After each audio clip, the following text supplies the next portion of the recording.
Recording হচ্ছে, আমি এটা আপলোড করে দেব। What is production function? উৎপাদন অপেক্ষক কি? উত্তর হলো, উৎপাদন অপেক্ষক উৎপাদন এবং উপকরণের সম্পর্ক দেখায়। Production function shows the relationship between input and output. উৎপাদন করার জন্য উপকরণ প্রয়োজন হয়। উৎপাদনকে আমি কিউ দ্বারা প্রকাশ করলাম, উপকরণকে কে এবং এল দ্বারা লিখলাম। কিউ দ্বারা কোয়ান্টিটি অফ আউটপুট, কে দ্বারা ক্যাপিটাল, ক্যাপিটাল বানান সি দিয়ে হয়। K Greek letter K A P I T O L, capital থেকে কে ব্যবহার করা হয়েছে। লেবার হলো এল।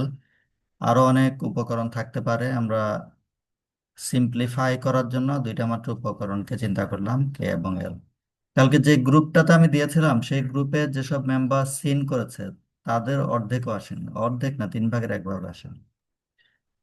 কি হলো কোয়ান্টিটি অফ আউটপুট, কে হলো ক্যাপিটাল, এল হলো লেবার। তাহলে এটি একটি প্রোডাকশন ফাংশন যা নির্দেশ করে উৎপাদন নির্ভর করে মূলধন এবং শ্রমের উপর। একটা সুনির্দিষ্ট প্রোডাকশন ফাংশন যদি দিই, Q equal to K L square, এটা একটা প্রোডাকশন ফাংশন মনে করো। এবং আরো মনে করতে বললাম ক্যাপিটালের পরিমাণ হলো 2 ইউনিট, কে এর পরিমাণ ফিক্সড করলাম 2 ইউনিটে। এখন তুমি যদি কোনো লেবার নিয়োগ না করো তাহলে আউটপুট হবে 0। এল এর মান 0 হলে কিউ এর মান 0। এল এর মান 1 হলে 1 স্কোয়ার ইকুয়াল টু 1, কে এর মান 2 তে ফিক্সড, তাহলে কিউ এর মান 2। এল এর মান 2 হলে 2 × 2 = 4, তার 1 দিয়ে গুণ করলে 4, টোটাল প্রোডাক্টের মান 4। লুবানা, কিছু বলবা? থিওরি অফ প্রোডাকশন আগের ক্লাসে পড়ানো হয়েছে। প্রোডাকশন ফাংশন গত ক্লাসে পড়িয়েছিলাম না? হ্যাঁ স্যার। ও ভেরি গুড, আমি তো ভুলে গেছি। তা তো খুবই খুশির কথা। আইসোকন্ট, আইসোকস্ট এগুলো পড়িয়ে, এক্সপানশন পাথ পড়িয়েছিলাম। হ্যাঁ স্যার, আইসো কস্ট আর আইসো কন পড়াইছেন। তারপরে এক্সপানশন পাথ পড়িয়েছি, থ্যাংক ইউ। আমি তো চিন্তা পড়ে গিয়েছিলাম যে তোমাদের ক্লাস তো তাহলে দুইটা এই ডায়াগ্রাম গুলো দেখিয়েছে, তাই না? আইসোকোয়ান্ট, তারপর আইসোকস্ট, এটা দরকার নাই। জি এটা হলো স্যার। আইসোকস্ট, তারপরে প্রডিউসার ইকুইলিব্রিয়াম, এরপর হলো এক্সপানশন পাথ। এই জিনিসটা দেখিয়েছিলাম। হ্যাঁ স্যার। Thank you. তোমার নাম লুবানা, তুমি না বললে আমি এটা বিপদে পড়ে যেতাম। হুম, ভাবছিলাম পিছিয়ে আছি, তাহলে পিছিয়ে নাই আর, এক এক লেকচারে হয়ে যাবে তাহলে। Thank you.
কস্ট থিওরি পড়ো তাহলে। কস্ট থিওরিতেও প্রথম কথা হলো কস্ট ফাংশন কি। উত্তর, কস্ট ফাংশন দেখায় কস্টের সাথে আউটপুটের সম্পর্ক। C equal to function of Q, এটি একটি কস্ট ফাংশন। সি দ্বারা বোঝায় টোটাল কস্ট, কিউ দ্বারা বোঝায় আউটপুট। টোটাল কস্ট আউটপুটের উপর ডিপেন্ড করে। তুমি যদি উৎপাদন করতে চাও, খরচ হবে। উৎপাদন বাড়লে মোট খরচ বাড়ে। একটা এক্সাম্পল দিলাম, সি ইকুয়াল টু 10 + 25 কিউ, এটি একটি টোটাল কস্ট ফাংশন। এখানে কিউ দ্বারা বুঝি কোয়ান্টিটি অফ আউটপুট, সি দ্বারা বুঝি টোটাল কস্ট। মনে করো আউটপুট 0, কোনো আউটপুট প্রডিউস করলাম না, তখন একটা খরচ আছে 10 ইউনিট, এই কেস এটাকে বলা হয় টোটাল ফিক্সড কস্ট। মনে করো আউটপুট 20, কিউ এর মান যদি 20 হয়, তাহলে কস্টের মান কত হবে? 25 কে 20 দিয়ে গুণ করলে 500 প্লাস 10 ইকুয়াল টু 510। কিউ এর মান যদি 30 হয়, তাহলে 750 যোগ 10 সমান 760। তাহলে কোয়ান্টিটি চেঞ্জ হচ্ছে, কস্ট চেঞ্জ হচ্ছে। দেখি তোমরা মনোযোগী থাকলে আমাকে একটু বলো তো, কত কোয়ান্টিটিতে কত কস্ট বললাম এখানে? একজন বলো। কোয়ান্টিটি কত হলে কস্ট কত? দুইটা এক্সাম্পল আছে, বলো। কোয়ান্টিটি 20 হলে কস্ট 510, কোয়ান্টিটি হুম। 30 হলে কস্ট 760। বলো তো কোয়ান্টিটি 0 হলে কস্ট কত? 10। 10। ওটাকে বলা হয় ফিক্সড কস্ট, এবং সেটি হলো টোটাল ফিক্সড কস্ট। তাহলে টোটাল ফিক্সড কস্ট সেটি আউটপুটের সাথে ভ্যারি করে না। আউটপুটের পরিমাণ যাই হোক না কেন, ফিক্সড কস্ট ইজ ফিক্সড। আউটপুটের পরিমাণ যাই হোক না কেন, ফিক্সড কস্টের পরিমাণ সর্বদাই ফিক্সড। তাই টোটাল ফিক্সড কস্ট রেখাটা দেখতে হরাইজন্টাল হয়। যেমন আউটপুট যখন 0, ফিক্সড কস্ট 200, আউটপুট যখন 10, ফিক্সড কস্ট 200, আউটপুট যখন 20, ফিক্সড কস্ট 200। সি, এ, বি। বি পয়েন্ট কি দেখায়? উত্তর, আউটপুট যখন 20 তখন কস্টের পরিমাণ 200, এটা। আউটপুট যখন 10 তখনও ফিক্সড কস্টের পরিমাণ 200। এই জাতীয় পয়েন্টগুলো জয়েন করে যে রেখা পাওয়া যাবে সেটাকে বলা হয় টিএফসি। টিএফসি কি মিন করে? Total fixed cost. এটা তোমাদের কাছে ক্লিয়ার? জি স্যার। তাহলে টোটাল ভ্যারিয়েবল কস্ট কাকে বলে? উত্তর, যেই কস্ট আউটপুটের সাথে ভ্যারি করে সেটাকে বলা হয় টোটাল ভ্যারিয়েবল কস্ট। এবং এটির নেচার হলো, আউটপুট 0 হলে ভ্যারিয়েবল কস্ট 0, আউটপুট 0 হলে ভ্যারিয়েবল কস্ট 0।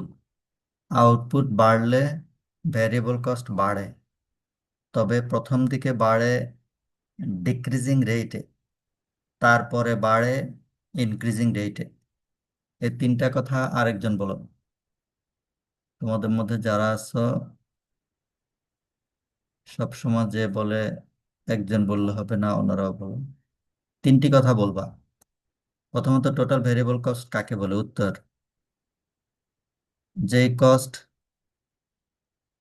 আউটপুট ভ্যারি করলে যে কস্ট ভ্যারি করে তাকে বলা হয় টোটাল ভ্যারিয়েবল কস্ট।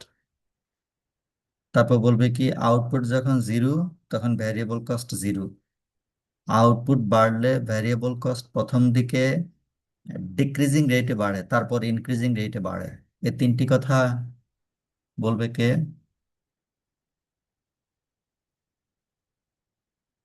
মাহির, বলো।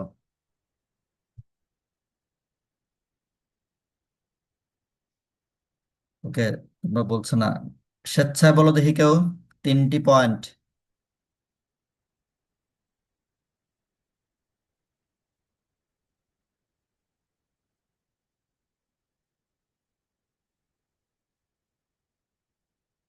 তোমরা কি আছো?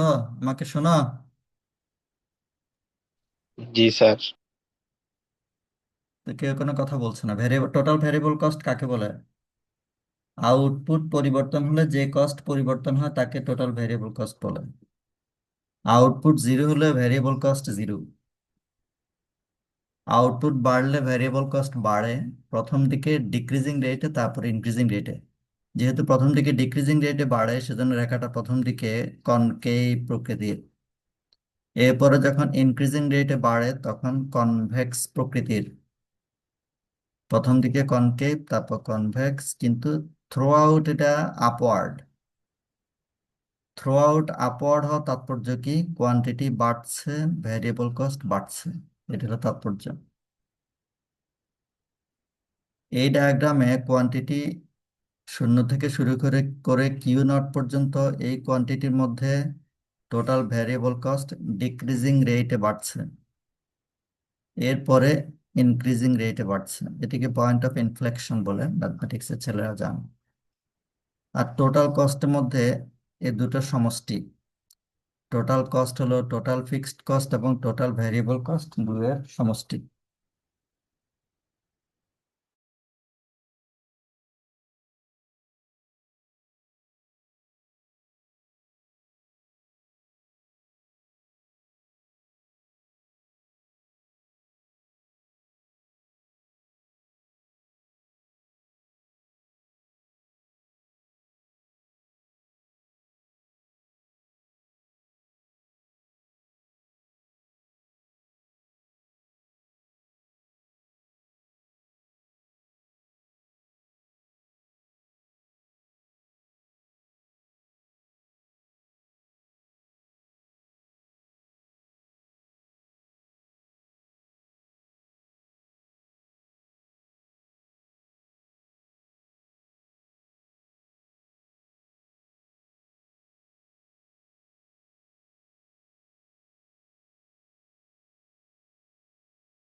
এখানে একটা টোটাল ফিক্সড কস্ট রেখা আছে টিএফসি, এটি হলো টোটাল ভ্যারিয়েবল কস্ট রেখা টিভিসি।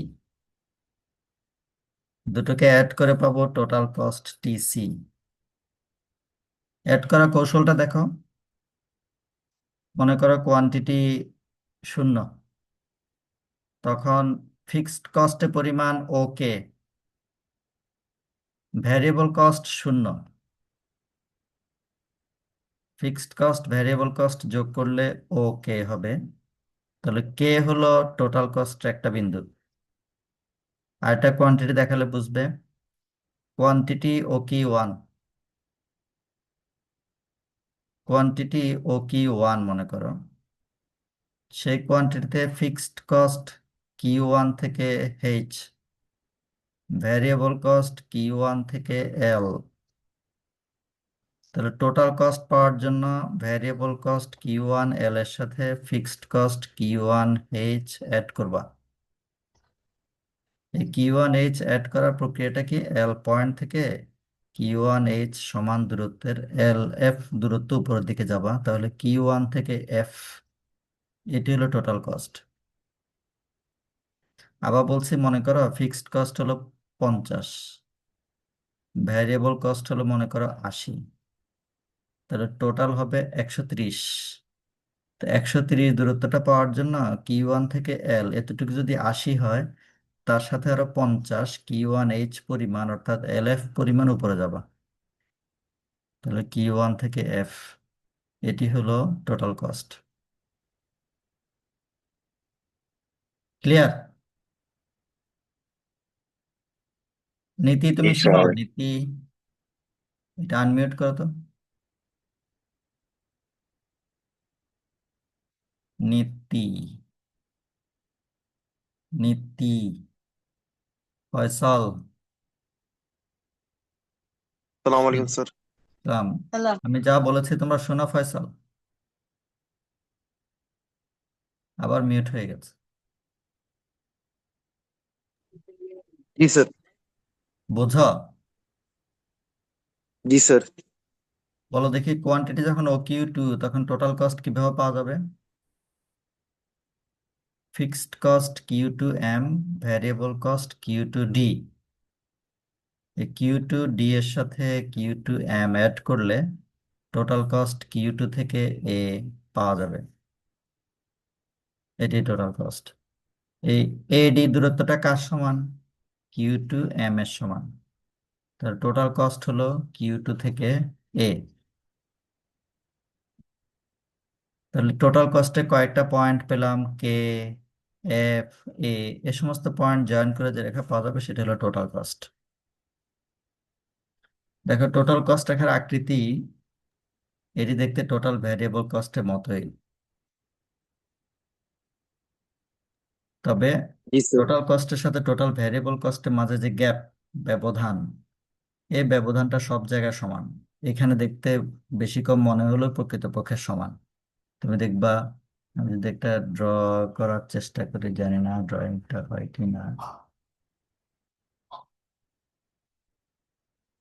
এই সমস্যা, চলো।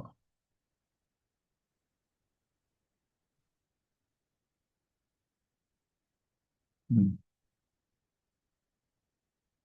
এই দূরত্বের কথা বলছি না, এই দূরত্বটা যা, এই দূরত্ব তা, এবং সেই দূরত্বটা কার সমান? কার সমান? সেটা টোটাল ফিক্সড কস্টের সমান, কারণ টোটাল কস্ট এবং টোটাল ভ্যারিয়েবল কস্টের যে ব্যবধান সেটি টোটাল ফিক্সড কস্টের সমান।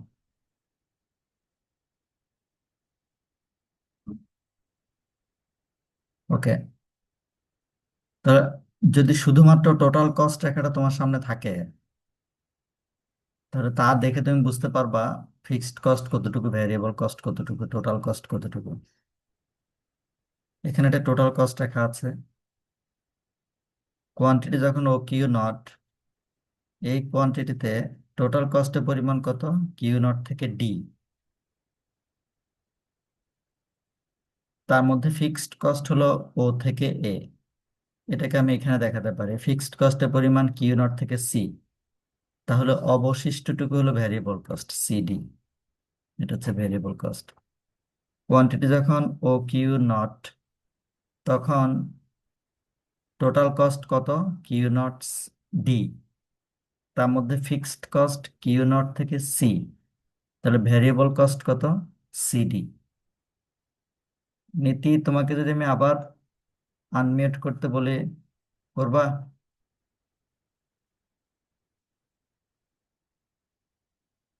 নীতি তো একদম মনে হয় বের হয়ে গেছে নাকি, জানি না।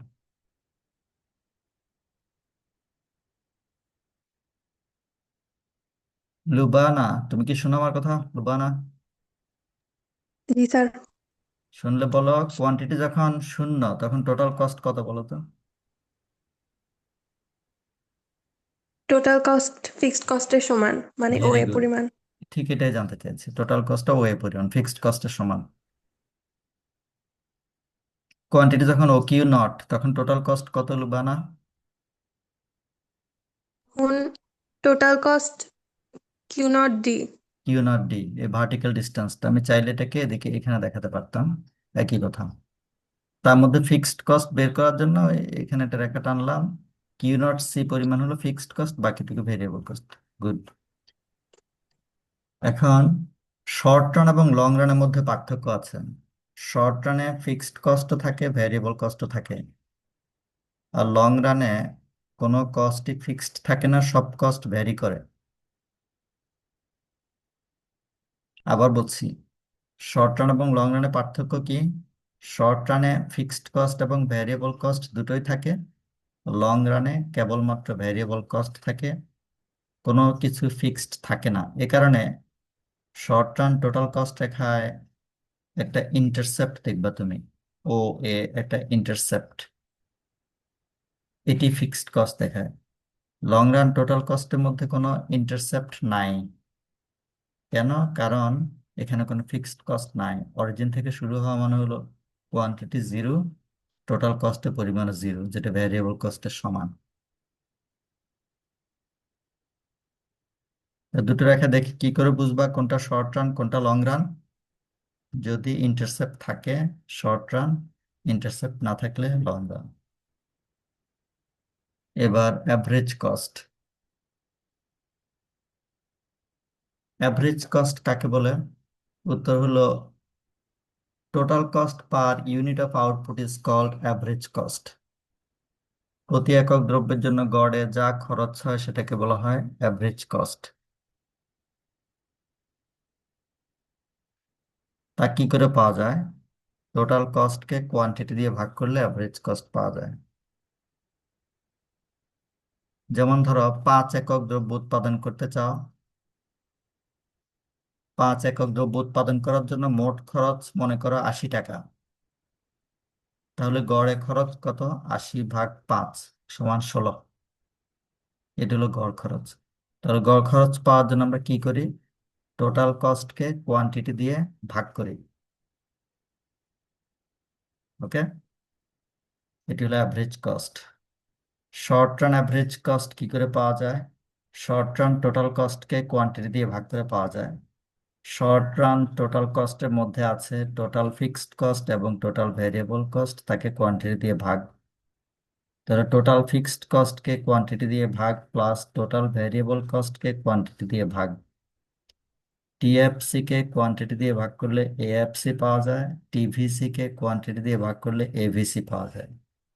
এএফসি এবং এভিসি এ দুটোকে অ্যাড করলে পাওয়া যায় SAC, short run average cost. Lubana, তুমি আমাদের ক্লাসটাকে একটু সজীব রাখো। এসএসি দ্বারা কি বুঝছো এবং এসএসি কি করে পাবো? এসএসসি হচ্ছে short run average cost. Right. SAC পাবো কিভাবে? শর্ট রান কস্টকে কোয়ান্টিটি দিয়ে ভাগ করলে। শর্ট রান টোটাল কস্টকে কোয়ান্টিটি দিয়ে ভাগ করে। আর শর্ট রান টোটাল কস্টের মধ্যে আছে টিএফসি এবং টিভিসি, তো টিএফসি কে কোয়ান্টিটি দিয়ে ভাগ, টিভিসি কে কোয়ান্টিটি দিয়ে ভাগ করলে এটা কি? অ্যাভারেজ অ্যাভারেজ ফিক্সড কস্ট এবং average variable cost. Variable cost. তাহলে শর্ট রান অ্যাভারেজ কস্টের মধ্যে কি কি আছে? উত্তর হলো অ্যাভারেজ ফিক্সড কস্ট এবং অ্যাভারেজ ভ্যারিয়েবল কস্ট, এই দুটো সমষ্টি। এটি হলো শর্ট রান অ্যাভারেজ কস্ট। তাহলে কনক্লুশনটা কি? ডালিয়া, তুমি একবার বলবা। জি স্যার। শর্ট রান অ্যাভারেজ কস্টের মধ্যে কি কি আছে? স্যার, শর্ট রান টোটাল কস্টকে যদি আমরা কোয়ান্টিটি দিয়ে ভাগ করি তাহলে আমরা শর্ট রান এভারেজ কস্ট পাবো। আবার এটাকে শর্ট রান টোটাল কস্টটাকে আমরা টোটাল ফিক্সড কস্ট আর টোটাল ভ্যারিয়েবল কস্টের সমষ্টি হিসেবে লিখতে পারি। তো তখন এরপর হচ্ছে আবার টোটাল ফিক্সড কস্ট কে কোয়ান্টিটি দিয়ে ভাগ করলে এভারেজ ফিক্সড কস্ট পাওয়া যায়। টোটাল ভ্যারিয়েবল কস্টকে কোয়ান্টিটি দিয়ে ভাগ করলে এভারেজ ভ্যারিয়েবল কস্ট পাওয়া যায়। তার মানে হচ্ছে শর্ট রান এভারেজ কস্টকে আমরা এভারেজ ফিক্সড কস্ট আর এভারেজ ভ্যারিয়েবল কস্টের সমষ্টি বলতে পারি। এক্সেলেন্ট, সঠিক বলেছো। এই যে তোমরা ক্লাসটাকে প্রাণবন্ত করার জন্য তোমাদের মতো স্টুডেন্টরাই যথেষ্ট আমার জন্য। আমি একটা হাইপোথেটিক্যাল এক্সাম্পল দিয়েছি। মনে করো কোয়ান্টিটি 2, 4, 8, 10, 20, 30 ইত্যাদি। টোটাল ফিক্সড কস্ট 160, এটাও একেবারে হাইপোথেটিক্যাল কোন একটা ভ্যালু। তুমি 1600 বলতে পারো, 1000 বলতে পারো, 1 বলতে পারো, what ever. Average fixed cost কিভাবে পাওয়া যায়? টোটাল ফিক্সড কস্টকে কোয়ান্টিটি দিয়ে ভাগ করে। তো কোয়ান্টিটি যখন 2, টোটাল ফিক্সড কস্ট যদি 160 হয়, তাহলে অ্যাভারেজ ফিক্সড কস্ট কত? 80। 4 হলে 40, 8 হলে 20, 10 হলে কত হবে? বলো সবাই। কোয়ান্টিটি যদি 10 হয় তখন এএফসি কত হবে? 16, 16। কোয়ান্টিটি যদি 20 হয় তখন এএফসি কত হবে? 8, 8। কোয়ান্টিটি যদি 40 হয় তখন অ্যাভারেজ ফিক্সড কস্ট কত হবে? 4, 4। এভাবে কমতেই থাকবে, কমতেই থাকবে, তবে কখনো জিরো হয়ে যাবে না। এই জাতীয় কয়েকটা পয়েন্ট আমি এখানে দেখিয়েছি। কোয়ান্টিটি যখন 2, তখন অ্যাভারেজ ফিক্সড কস্ট 80, পয়েন্ট হলো এ। কোয়ান্টিটি যখন 4, তখন অ্যাভারেজ কস্ট 40, পয়েন্ট হলো B. Quantity 8, average fixed cost 20, point C. এই পয়েন্টগুলো জয়েন করে যে রেখা পাওয়া যায় সেটা হলো অ্যাভারেজ ফিক্সড কস্ট রেখা। এই রেখার একটা স্পেশাল নাম আছে যেটা তোমাদের পরিচিত, রেক্টেঙ্গুলার হাইপারবোলা। কেন? দেখো, প্রত্যেক পয়েন্টে তুমি যে রেক্টেঙ্গেলটা ড্র করো সে রেক্টেঙ্গেলের এরিয়া ইকুয়াল। এই পয়েন্টে যে রেক্টেঙ্গেল ড্র করেছো সে রেক্টেঙ্গেলের দৈর্ঘ্য হলো 80, প্রস্থ 2, তাহলে এরিয়া কত? 160। বি পয়েন্টে একই অবস্থা।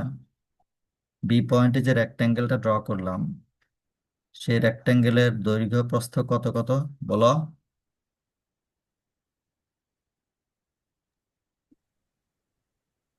দৈর্ঘ্য 40 এবং প্রস্থ 4। প্রস্থ হচ্ছে স্যার 4। তাহলে এরিয়া কত? দৈর্ঘ্য 40। 160। 160। সি পয়েন্টে সেম, দৈর্ঘ্য 20, প্রস্থ 8, এরিয়া 160। তার মানে এএফসি রেখা প্রত্যেক পয়েন্টে যে রেক্ট্যাঙ্গেল গুলো ড্র করবো তাদের এরিয়া ইকুয়াল, এই ধরনের রেখাকে বলা হয় রেক্ট্যাঙ্গুলার হাইপারবোলা। তাহলে এএফসি কোন শেপের? Rectangular hyperbola. এবং এটি বৈশিষ্ট্য কি? এটি সবসময় ডাউনওয়ার্ড হবে, তবে কখনো ভূমির সাথে মিলে যাবে না, কারণ ভূমিতে মিলে গেলে তো তুমি রেক্ট্যাঙ্গেল পাবা না, রেক্ট্যাঙ্গেলের এরিয়া 0 হয়ে যাবে। আর রেক্ট্যাঙ্গেলের এরিয়াটা এখানে আসলে কি দেখায়? টিএফসি দেখায়। এবং তার কারণটা কি? কারণ হলো দৈর্ঘ্যকে প্রস্থ দ্বারা গুণ করা মানে হলো এএফসি কে কোয়ান্টিটি দিয়ে গুণ করছো। তো এএফসি কে কোয়ান্টিটি দিয়ে গুণ করলে কি পাওয়া যাবে? টিএফসি। যে টিএফসি সব জায়গায় সমান, এই কারণে এরিয়াগুলো সব জায়গায় সমান। এই অ্যাডভান্সড কথাটুকু তোমাদের মধ্যে কে বলতে পারবা? ইশিকা পারবা? আচ্ছা, সময় নষ্ট না করে বলতে পারলে তোমরা বলবা না। দেখি, TFC equal to 200, average fixed কস্টটাকে আঁকতে বললাম, তো তখন অনেকে কনফিউজড হয়ে যায়। তুমি কোয়ান্টিটি কত কত ধরবা? তোমার ইচ্ছা মতো ধরবা, জিরো ধরলে ইনফিনিট হয়ে যায়, সে কারণে জিরো না ধরে পজিটিভ যে কোনো মান ধরবা। দেখবা যে রেখাটা পাবে সেই রেখাটা হবে রেক্ট্যাঙ্গুলার হাইপারবোলা, এএফসি। তাহলে এভিসি রেখা ইউ শেপড, এটির একটি বিস্তারিত ব্যাখ্যা আছে। এভিসি রেখা পাওয়ার জন্য টিভিসি কে কোয়ান্টিটি দিয়ে ভাগ করতে হয়। এই ডায়াগ্রামটা না বুঝলেও তোমাদের চলবে, তবে যারা অ্যাডভান্সড স্টুডেন্ট আছে এখানে তাদেরকে আমি একবার বুঝিয়ে দেওয়ার চেষ্টা করি। মনে করো কোয়ান্টিটি ও কিউ 1, টিভিসি হলো কিউ 1 এ, তাহলে এভিসি কত হবে? কিউ 1 এ কে ও কিউ 1 দিয়ে ভাগ, তা লম্ব বাই ভূমি ইকুয়াল টু ও এ রেখার স্লোপ। ও এ রেখার স্লোপ পজিটিভ, তার মানে এভিসি পজিটিভ, সে পজিটিভ অ্যামাউন্টটা মনে করলাম ও এইচ। এবার তোমাকে বললাম বি পয়েন্টে এভিসি পাওয়ার চেষ্টা করো। বি পয়েন্টে টিভিসি কত? কিউ 2 থেকে বি, কোয়ান্টিটি কত? O Q 2। টিভিসি কে কোয়ান্টিটি দিয়ে ভাগ করলে এভিসি পাওয়া যাবে, Q 2 B divided by O Q 2 equal to slope of O B. নিশ্চয়ই ও বি এর স্লোপ ও এর স্লোপের তুলনায় কম, কারণ ও বি রেখাটা ও এর রেখার তুলনায় ফ্ল্যাট, অর্থাৎ এভিসি আগের চেয়ে আরো কম, তার মানে এভিসি প্রথম দিকে কমছে। এরপর কোয়ান্টিটি যখন কিউ 2 ক্রস করে কিউ 3 মনে করো, এই কোয়ান্টিটিতে টিভিসি কত? কিউ 3 থেকে সি, তাহলে এভিসি কিভাবে পাওয়া যাবে?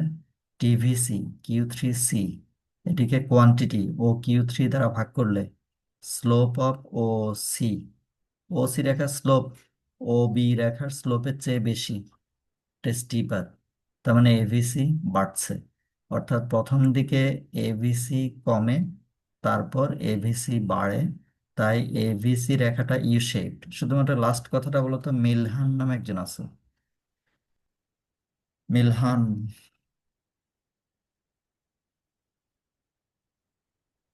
শুধুমাত্র কনক্লুশনটা বলবা, এভিসি এর শেপ কেমন?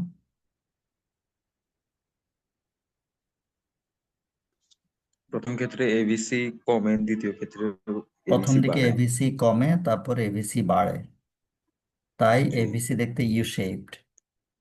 জি। তোমাদের কথা আমি খুব স্লো শুনি, আমার কথাও কি তোমরা খুব স্লো শোনো? না, আমরা স্পষ্ট স্পষ্ট শুনছি। আচ্ছা, তাহলে আমার কম্পিউটার সমস্যা, তোমরা শুনছো, এটা আমার ব্লেসিংস। এভিসি রেখা দেখতে ইউ শেপড, প্রথম দিকে অ্যাভারেজ ভ্যারিয়েবল কস্ট কমে, তারপর অ্যাভারেজ ভ্যারিয়েবল কস্ট বাড়ে। এখন একটু আগে দুইজন স্টুডেন্ট অত্যন্ত বোল্ডলি আমাকে বলেছে এসএসি হলো এএফসি এবং এভিসি এর সমষ্টি। আমরা এখন এসএসি বের করার চেষ্টা করব। এই ডায়াগ্রামটা ব্যবহার করছি আমি, দেখো লাল রঙের রেখাটা হলো এএফসি, তারপরে নীল বললাম, নীল রঙের রেখাটা হলো এভিসি যেটা ইউ শেপড। এই দুটোকে অ্যাড করে এসএসি পাবো। যেমন অ্যাড করতে হয় কিভাবে, মনে করো কোয়ান্টিটি ও কিউ 1, এই কোয়ান্টিটিতে এএফসি কিউ1 থেকে এ, এভিসি কিউ1 থেকে বি, এসএসি কিভাবে পাওয়া যাবে? কিউ1 বি এর সাথে কিউ1 এ অ্যাড করব, তাহলে বি পয়েন্ট থেকে কিউ1 এ সমান পরিমাণ উপরে যাওয়া বিসি, বিসি দূরত্বটা এএফসি এর সমান, কিউ1 এর সমান। এ দুটো মিলে যোগ করলে কিউ1 থেকে সি, এটাই হলো এসএসি, এএফসি এবং এবিসি এর সমষ্টি।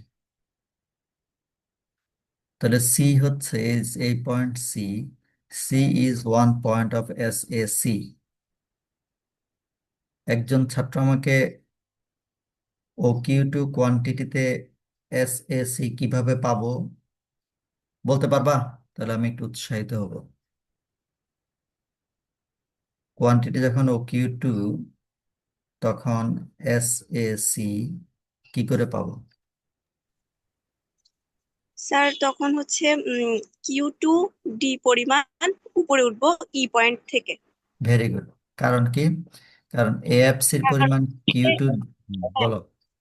এসএসিটা হচ্ছে এএফসি আর এভিসির যোগফল, তাহলে আমি কিউ2 ই মানে হচ্ছে আমার এসএসি, তাহলে কিউ2 যদি ডি উঠতে পারি তাহলে এসভিসিটা যোগ হয়ে উপর উঠে যাবে সেম পরিমাণ।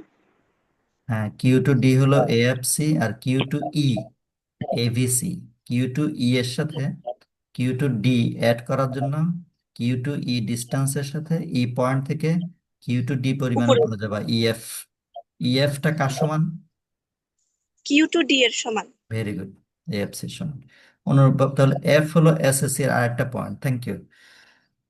অনুরূপভাবে এল হচ্ছে এসএসসি এর আরেকটা পয়েন্ট। কোয়ান্টিটি যখন ও কিউ3, তখন এএফসি পরিমাণ কিউ3 জি, এবিসি এর পরিমাণ কিউ3 এইচ। এসএসি কিভাবে পাওয়া যাবে? কিউ3 এইচ এর সাথে কিউ3 জি অ্যাড করবা। কিউ3 এইচ হলো এবিসি, কিউ3 জি হলো এএফসি। এইচ পয়েন্ট থেকে এইচ এলটা কার সমান? কিউ3 জি এর সমান। সব মিলে এসএসসি এর পরিমাণ হলো কিউ3 এল। তাহলে এসএসসি এর কয়েকটা পয়েন্ট সি, এফ, এল, এসব পয়েন্ট জয়েন করে যে রেখা পাওয়া যাবে সেই রেখাটাই হলো এসএসি। তুমি যদি যতই আরো আরো আউটপুট বাড়াবে, যেহেতু এএফসি কমবে সেজন্য এই গ্যাপটা কমতে থাকবে। এই সর্ব উপরে যে রেখাটা আছে সেটি হলো এসএসি, আর মাঝখানে যেটা সেটা কি? এভিসি। দুয়ের মাঝে যে গ্যাপ, এই গ্যাপটা হলো এসএসি এবং এভিসি এর গ্যাপ, এবং সেটি বাই ইকুয়েশন এএফসি। অর্থাৎ সিবি দূরত্বটা এএফসি পরিমাপ করে, ইএফ, এলএইচ এগুলো এএফসি পরিমাপ করে। সঠিক?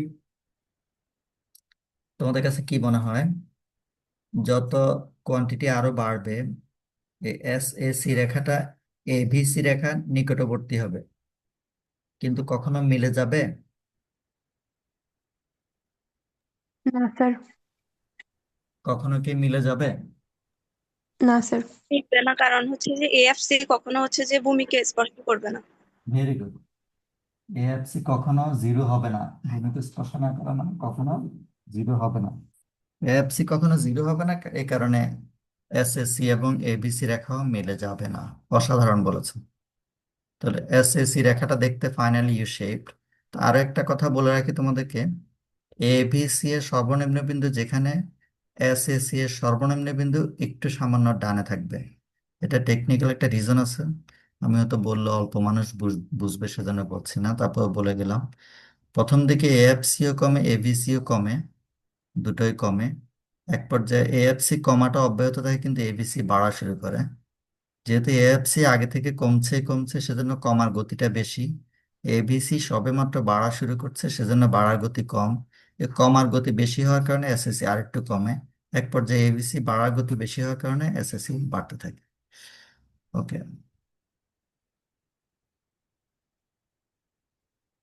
মার্জিনাল কস্ট কাকে বলে? তো ফাইনালি তুমি এতক্ষণ পর্যন্ত কি পড়লে? SAC, short run average cost, very important একটা টপিক, বুঝেছো বলে আমার বিশ্বাস। এবার মার্জিনাল কস্ট। মার্জিনাল কস্ট কাকে বলে? উত্তর কোয়ান্টিটিতে 1 ইউনিট চেঞ্জ হলে বা আউটপুটের মধ্যে 1 ইউনিট চেঞ্জ হলে টোটাল কস্টে যে চেঞ্জ তাকে বলা হয় মার্জিনাল কস্ট। তার মানে MC equal to DC by DQ. কোয়ান্টিটিতে 1 ইউনিট চেঞ্জ হলে কস্টের মধ্যে যে চেঞ্জ সেটি মার্জিনাল কস্ট। একটা হাইপোথেটিক্যাল কস্ট ফাংশন লিখলাম, C equal to Q square minus 5q plus 3। এটিকে ডিফারেন্সিয়েট করলে কি পাবা? DC by DQ equal to 2q minus 5। এটি হলো এমসি। এই ডেরিভেটিভটা কেন এমসি কে ডিফাইন করে? কারণ বাই ডেফিনিশন তুমি দেখে থাকো যে বক্স নিতে পারি কিনা দেখতে rectangle। হ্যাঁ, MC equal to DC by DQ, right? MC equal to DC by DQ, এবং সেটি তুমি ম্যাথমেটিশিয়ান হিসেবে তোমরা বলতে পারো, তাই না? ডিসি বাই ডিকিউ তাৎপর্য কি? কোয়ান্টিটিতে 1 ইউনিট চেঞ্জ হলে কস্টের মধ্যে যে চেঞ্জ, কোয়ান্টিটিতে 1 ইউনিট চেঞ্জ হলে কস্টের মধ্যে যে চেঞ্জ সেটি হলো মার্জিনাল কস্ট, রাইট? এবার মার্জিনাল কস্টের রেখাটা শেপও আমি আগের মতো করে অনেক বিস্তারিত বর্ণনা দিয়ে বের করে আনতে পারি, কিন্তু শুধু আমি শেপটা বলে সামনের দিকে প্রসিড করব। মার্জিনাল কস্ট রেখাটাও দেখতে ইউ শেপড। টোটাল কস্টের স্লোপই হলো মার্জিনাল কস্ট, কারণ টোটাল কস্টকে ডিফারেন্সিয়েট করলে যেহেতু মার্জিনাল কস্ট পাওয়া যায়, কাজে টোটাল কস্টের শেপটাই হলো মার্জিনাল কস্ট, রাইট? ওকে, তো মার্জিনাল কস্ট, টোটাল কস্টের শেপটা কি মনে আছে তোমাদের? টোটাল কস্ট রেখাটা কেমন দেখতে? আপওয়ার্ড স্লোপিং, প্রথম দিকে কনকেভ তারপর কনভেক্স। যেহেতু প্রথম দিকে কনকেভ, সুতরাং প্রথম দিকে তার স্লোপ কমতে থাকে। এই পয়েন্টের স্লোপ যা, এই পয়েন্টের স্লোপ আরো কম, এখানে স্লোপ সবচেয়ে কম, তাই এই পর্যন্ত মার্জিনাল কস্ট কমে। মার্জিনাল কস্ট কমে কমে এই যে এখানে এই পর্যন্ত আসে। এরপর দেখো টোটাল কস্টের স্লোপ আবার বাড়া শুরু করে এই পয়েন্টের তুলনায় এই পয়েন্টে আরো বেশি, তার মানে মার্জিনাল কস্ট বাড়া শুরু করলো, তাই মার্জিনাল কস্ট রেখাটা আপওয়ার্ড স্লোপিং। প্রথম দিকে মার্জিনাল কস্ট কমে, তারপর মার্জিনাল কস্ট বাড়ে, তাই মার্জিনাল কস্ট রেখাটা দেখতে সেটিও ইউ শেপড। কিন্তু দুটোর মধ্যে একটা সম্পর্ক। অ্যাভারেজ এসএমসি দ্বারা কি বুঝছো? এসএমসি দ্বারা কি বোঝাতে চেয়েছি? Short run marginal cost. অসাধারণ বলেছ, সঠিক বলেছ। এসএসি হলো শর্ট রান অ্যাভারেজ কস্ট, আর এসএমসি হলো শর্ট রান মার্জিনাল কস্ট। এখন এর দুটোর মধ্যে সম্পর্ক আছে, দুটোই ইউ শেপড, কিন্তু তাদের মধ্যে একটা সুনির্দিষ্ট সম্পর্ক আছে। সেই সম্পর্কটা এখন আলোচনা করবো। কারেন্ট চলে গেছে?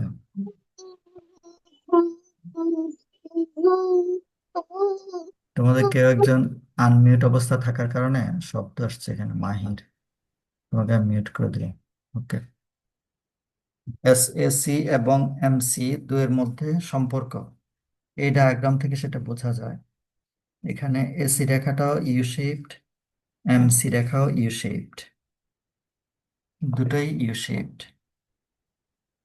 এরপরে যেটা লক্ষণীয়, এসি রেখার মিনিমাম পয়েন্ট দিয়ে এমসি রেখা ক্রস করে গিয়েছে। MC passes through the minimum point of AC। আগে এই কয়েকটা প্রিন্সিপাল ঠিক করো। এসি রেখাকে ইউ শেপ করে আঁকলাম, এমসি রেখাও তুমি আরো এদিকে এক্সটেন্ড করতে পারো, এমসিও ইউ শেপড করে আঁকলাম।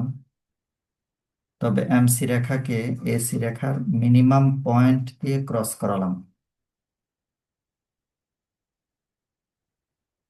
এখন তুমি সম্পর্কগুলো ব্যাখ্যা করতে পারবা। 1 নম্বর সম্পর্ক হলো, যদি মার্জিনাল কস্টের পরিমাণ অ্যাভারেজ কস্টের চেয়ে কম হয় তাহলে অ্যাভারেজে কস্ট কমে। যদি মার্জিনাল কস্টের পরিমাণ অ্যাভারেজ কস্টের কম হয় তাহলে অ্যাভারেজ কস্ট কমতে থাকে। এই ডায়াগ্রামে শূন্য থেকে কিউ টু কোয়ান্টিটি পর্যন্ত মার্জিনাল কস্টের পরিমাণ অ্যাভারেজ কস্টের চেয়ে কম আছে, যার ফলে অ্যাভারেজে কস্ট কম। গত ক্লাসের মতো আবারও সতর্ক করলাম এভাবে যে মার্জিনাল কস্ট অ্যাভারেজ কস্টের চেয়ে কম হলে অ্যাভারেজ কস্ট কম, কিন্তু মার্জিনাল কস্ট কমতে হবে না অ্যাভারেজ কস্ট কমার জন্য। মার্জিনাল কস্ট এমনকি বাড়লে অ্যাভারেজ কস্ট কমে। সেটা কখন? যদি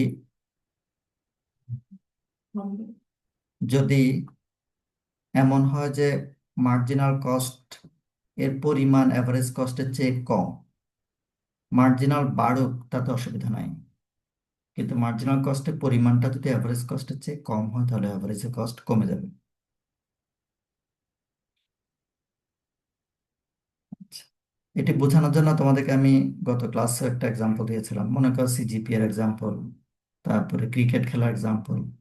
একজন ব্যক্তি ব্যাটসম্যানের ব্যাটিং অ্যাভারেজ 30, এর পরের ইনিংস থেকে প্রাপ্ত রান হলো মনে করো 20, এতে করে তার অ্যাভারেজটা কমে যাবে। কমে মনে করো 28 হলো।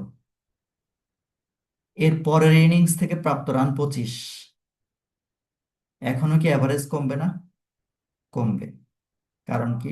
মার্জিনালটা অ্যাভারেজের চেয়ে কম আছে, কিন্তু মার্জিনাল তো বেড়েছে। এর আগের ইনিংসে তার রান ছিল 20, বর্তমান ইনিংসে রান হলো 25, তথাপি তার অ্যাভারেজ কমে যাবে। কেন বলো?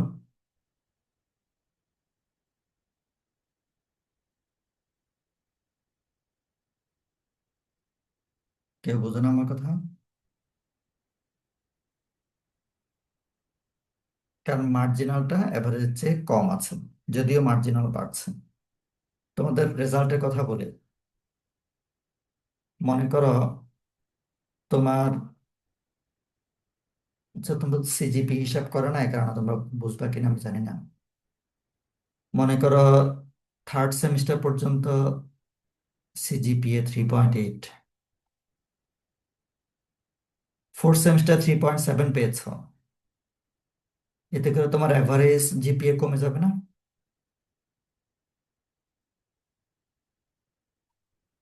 Hello yes boys, sir, yes কমবে। স্যার। আচ্ছা, কমে মনে করো 3.78 হলো। মনে করো তোমার ফিফথ সেমিস্টার শেষে অ্যাভারেজ হলো 3.78, এর পরের সেমিস্টারে তুমি 3.76 পেলে, এখন কি অ্যাভারেজ কমবে না বাড়বে? আবারও কমবে, কারণ মার্জিনাল যেটা সেটা এখন অ্যাভারেজের চেয়ে কম। যদিও তুমি আগের সেমিস্টারের তুলনায় বর্তমান সেমিস্টার রেজাল্ট ভালো করেছো, কিন্তু সেই মার্জিনাল যে স্কোরটা এটা অতীতে সংগৃহীত যে অ্যাভারেজ তার চেয়ে কম, যার ফলে অ্যাভারেজটা কমে যায়। অ্যাভারেজ কমতে কমতে যেখানে মিনিমাম সেখানে মার্জিনাল অ্যাভারেজ সমান। যখন অ্যাভারেজ মিনিমাম সেখানে অ্যাভারেজ কস্ট এবং মার্জিনাল কস্ট সমান। এরপরে সর্বশেষ হলো, যদি মার্জিনালের পরিমাণ অ্যাভারেজের চেয়ে বেশি হয় তাহলে অ্যাভারেজ বাড়ে। কোয়ান্টিটি কিউ টু যখন অতিক্রম করে তখন মার্জিনালের পরিমাণ অ্যাভারেজের চেয়ে বেশি আছে। কোয়ান্টিটি যখন কিউ টু অতিক্রম করে তখন এটি হলো, এই উচ্চতাটা হলো মার্জিনাল, পক্ষান্তরে এতটুকু উচ্চতা হলো অ্যাভারেজ। অ্যাভারেজের তুলনায় মার্জিনাল বেশি হওয়ার কারণে অ্যাভারেজ বেড়ে যাচ্ছে। এই আলোচনা থেকে আমাকে বলো, মার্জিনাল এবং অ্যাভারেজের মধ্যে কে কাকে শেপটা দিয়ে থাকে? মার্জিনাল অ্যাভারেজকে শেপ দেয় নাকি অ্যাভারেজ মার্জিনালকে শেপ দিয়ে থাকে, আকৃতি দিয়ে থাকে? মার্জিনাল অ্যাভারেজকে শেপ দেয়। ইয়েস। এবং 3টা পয়েন্ট বলো কি কি। 1 নম্বর পয়েন্ট, একটা যদি ও কিউ টু কোয়ান্টিটি নিই তখন আমার যদি মার্জিনাল কস্ট হয় কত, মার্জিনাল কস্ট যদি কিউ এ পরিমাণ হয় তখন আমার অ্যাভারেজ কস্ট কিউ এ কিউ ওয়ান বি পরিমাণ, যেটা কিনা দেখা যাচ্ছে হচ্ছে অ্যাভারেজ কস্টটা মার্জিনাল থেকে বেশি যতক্ষণ আমি কিউ টু পর্যন্ত কোয়ান্টিটি নিচ্ছি। কিউ টু পরিমাণ কোয়ান্টিটি নিলে তখন আমার average cost marginal cost same হয়ে যাচ্ছে, কারণ তখন আমার মার্জিনাল কস্টটা হচ্ছে অ্যাভারেজ কস্টটা হচ্ছে মিনিমাম। আর হচ্ছে যদি কিউ টুর পরে যাই তখন আমার মার্জিনাল কস্টটা বাড়বে, মার্জিনাল কস্ট বাড়ার জন্য অ্যাভারেজ কস্টটা কমবে। এই সর্বশেষ কথাটা তো শেষ করে দাও। কোয়ান্টিটি কিউ2 ক্রস করলে মার্জিনাল কস্টের পরিমাণ অ্যাভারেজ কস্টে বেশি, যার ফলে হ্যাঁ, অ্যাভারেজ বেড়ে যায়। আচ্ছা আচ্ছা। মার্জিনাল কস্টের পরিমাণ অ্যাভারেজ কস্টের বেশি, যার ফলে অ্যাভারেজ বাড়ে। আচ্ছা, একটা আমি ভুল কথা বলবো, তোমরা শুদ্ধ করে দিবা। মার্জিনাল কস্ট বাড়লে কি অ্যাভারেজ কস্ট বাড়ে?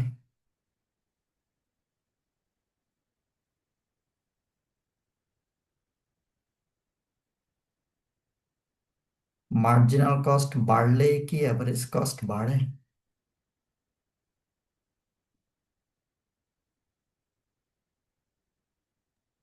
একটা লিমিট পর্যন্ত পারে। হ্যাঁ, বলো।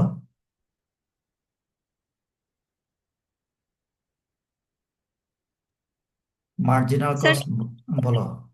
পরে গিয়ে অ্যাভারেজ কস্টটা কমে যাবে যদি মার্জিনাল বাড়াই, কিন্তু কিউ টুর আগ পর্যন্ত কমতে করতে থাকবে। হ্যাঁ, এটা কারণটা কি? কিউ2 আগ পর্যন্ত মার্জিনাল বাড়ছে অথচ অ্যাভারেজ কমছে কেন? কারণ মার্জিনাল বাড়লেও মার্জিনাল পরিমাণটা অ্যাভারেজের চেয়ে কম, সে কারণে অ্যাভারেজ কমছে। এক আচ্ছা আচ্ছা। পর্যায়ে কিউ2 যখন ক্রস করে তখন মার্জিনালের পরিমাণ যেহেতু অ্যাভারেজের চেয়ে বেশি, তাই মার্জিনালও বাড়ছে, অ্যাভারেজও বাড়ছে। তোমাদের পরীক্ষাটা কত তারিখ হয়েছে?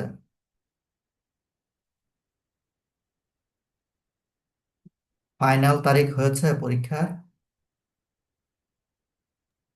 ইয়েস স্যার, 31 মার্চ থেকে শুরু হবে, আর ইকোনমিক্স পরীক্ষা হচ্ছে 10ই এপ্রিল। ওকে, ভেরি গুড। 10ই এপ্রিল, 10ই মে স্যার, 10ই মে ইকোনমিক্সটা। মার্চ, এপ্রিল, মে, দীর্ঘদিন ধরে পরীক্ষা হবে নাকি? মে 14 তারিখ পর্যন্ত। ঠিক আছে, তো তোমাদের পড়া হয়ে গেছে। আমরা ফিজিক্যাল ক্লাসরুমে অনলাইনে সব মিলে যা পড়েছো, পরীক্ষার সকল প্রশ্নের উত্তর দেওয়ার জন্য যথেষ্ট। তারপরে আরো একটা ক্লাস বা আরো 1 ঘন্টা লেসন দিতে পারলে পরীক্ষা যতগুলো প্রশ্ন আসবে সবগুলো প্রশ্ন উত্তর পারার কথা না। দেখা যাক। তাহলে এসি এবং এমসি এর সম্পর্কটা আমি শিখিয়েছি। এই ডায়াগ্রামে 3টা জিনিস একসাথে এনেছি, কিন্তু এখানে একটু ভুল আছে। এবিসি আর এসির মাঝে ব্যবধান সবসময় কমতে থাকবে। এটা ওকে, দেখো, ব্রোকেন লাইনটাই হলো এমসি। এমসি রেখা এবিসি এরও মিনিমাম পয়েন্ট দিয়ে যায়, এসি এরও মিনিমাম পয়েন্ট দিয়ে অতিক্রম করে যায়, রাইট? তোমরা কি মনে করো, আহ, কোন সময় ক্লাস নিলে পরে একটা অ্যাটেন্ডেন্স ভালো পাওয়া যেতে পারে আর একটা ক্লাস যদি নিতে চায়?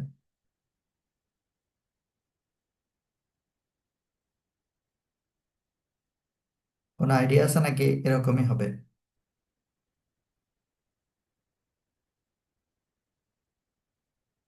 আজকে যা যা পড়েছ, কস্ট ফাংশন কি, তারপর total fixed cost, total variable cost, short run total cost, long run total cost,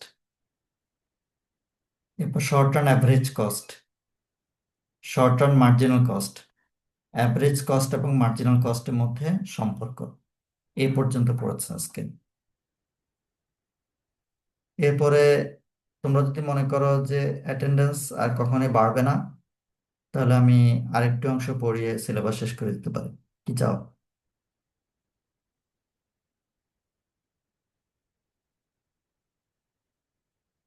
sir next class attendance বাড়বে। বলো, মাহির কি বলছো? স্যার নেক্সট ক্লাস অ্যাটেন্ডেন্স বাড়বে, সমস্যা নেই স্যার। স্যার সকাল টাইমে নেন ক্লাসটা, সকাল এই টাইম না? টাইমে, এই টাইমটা। কয়টায় বলো? আজকে যে টাইম হলো 11টা, 10টা, 11টা। হ্যাঁ, সেটাই তো এই সময় তোমাদের অ্যাটেন্ডেন্স হলো 10 জন, এটাই তো হতাশার বিষয়। তোমাদের ছেলেমেয়েরা কি এরকমই?